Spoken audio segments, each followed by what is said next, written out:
suite de la correction du CE1D 2020 que les élèves ont passé en 2021. Question 22. Sur cette figure, les mesures ne sont pas respectées. Ça veut dire qu'il ne faut pas prendre une latte et mesurer directement sur le dessin. CA, donc le cercle A, est un cercle de centre Y et de rayon 2. Je l'écris directement sur le dessin. On voit plusieurs rayons, ici 2, ici 2. Ensuite, on me dit que le cercle 2 est un cercle de centre Z et de rayon 3,5. Donc de rayon 3,5. Le point X est le seul point commun du cercle CA et du cercle C2. Les droites M et P sont parallèles. Caractérise avec précision la position relative des cercles CA et C2. Nous allons regarder la feuille de théorie concernant ce sujet. Il existe 6 positions relatives de deux cercles. Soit les cercles sont concentriques, ça veut dire qu'ils ont le même centre. Soit les cercles sont intérieurs. Il y en a un à l'intérieur de l'autre et ils ne se touchent pas. Ici, ils sont tangents intérieurement. Ils ont un point d'intersection. Ils peuvent aussi être sécants. Là, ils ont 2 points d'intersection. Tangents extérieurement, un point d'intersection. Ou extérieur, pas de point d'intersection. Les cercles qu'on nous donne à la question 22 se touchent en un seul point. Donc, ils sont dans cette position-ci, tangents extérieurement. Calcule la distance entre les points Y et Z.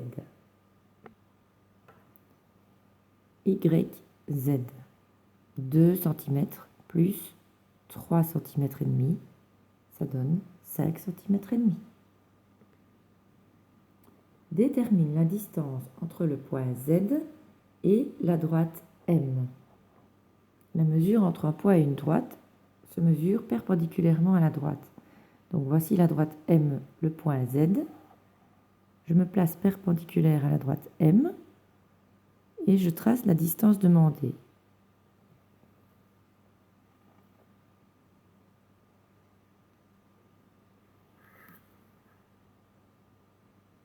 Cette distance est déjà ici. C'est 2.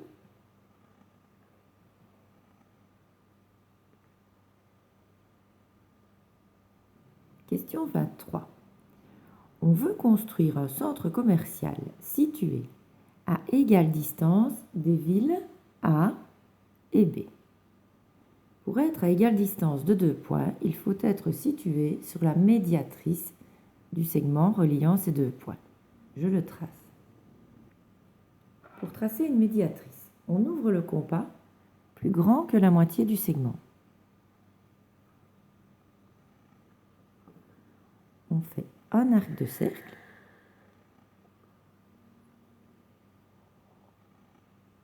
et un deuxième arc de cercle. Ils se croisent en 2 points. On trace la médiatrice.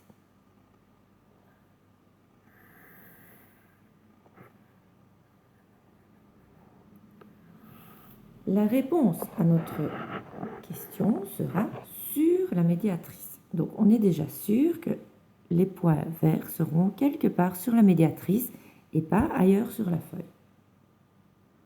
Ensuite, le centre commercial doit être situé à moins de 1,5 km de l'autoroute.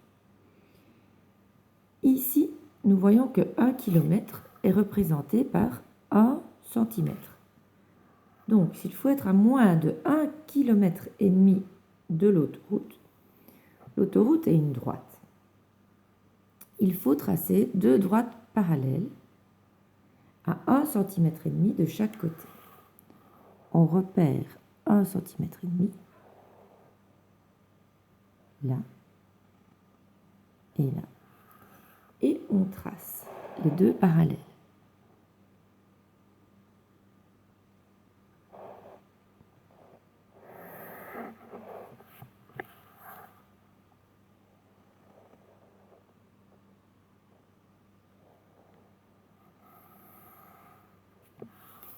On doit construire le centre commercial à moins de 1,5 km, donc à l'intérieur des parallèles.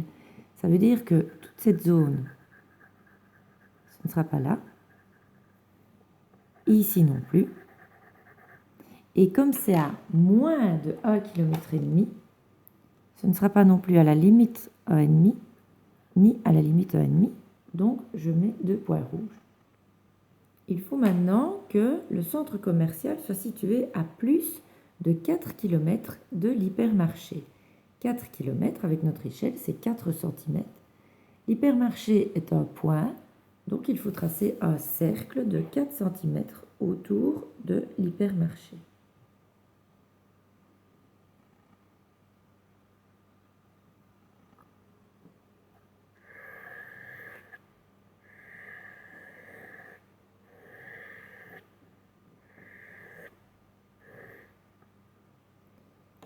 Le centre commercial doit être à plus de 4 km. À l'intérieur du cercle, on est à moins de 4 km. Donc à plus de 4 km, il nous reste cette petite zone ici. On peut placer le centre commercial ici. On ne peut pas non plus le placer là parce que là c'est égal à 4 km et on a dit à plus de 4 km. Le livret 1 est terminé, donc je vais commencer la correction du livret 2 dans la prochaine vidéo.